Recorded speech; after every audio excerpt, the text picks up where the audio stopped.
Hi TNPSC aspirants. டே 56 வந்து என்ன படிக்கலான்னு பார்க்கலாமா? அதாவது யூனிட் 3ல் இந்திய வரலாறு மற்றும் பண்பாடு, அப்படி இந்திய தேசிய இயக்கம் ஐயனமும் சேர்த்து தான் பார்க்கலாம்.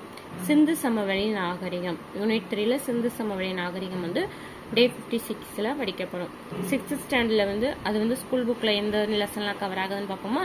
6th ஸ்டாண்டர்டில் வந்து சிந்துவெளி நாகரிகம், 9th வந்து பண்டைய நாகரிகம், 11th வந்து பண்டைய இந்தியா தொடக்கம் முதல் சிந்து நாகரிகம், அதுக்கப்புறம் ஓல்டு புக்கில் வந்து 11th வரலாற்றுக்கு முந்தைய கால இந்தியாவும் கரப்பா பண்பாடும், 11th எத்திக்ஸில் வந்து சிந்துவெளி நாகரிகம், 6th ஓல்டு புக்கில் வந்து சிந்துவெளி நாகரிகம், அதுக்கப்புறம் இந்த பண்டைய நாகரிகம் பண்டைய இந்தியா தொடக்கம் முதல் சிந்து நாகரிகம், வரலாற்றுக்கு முந்தைய கால இந்தியாவும் கரப்பா பண்பாடும், இதிலெல்லாம் சிந்துவெளி நாகரிகம் மட்டும் படித்தா போதும்.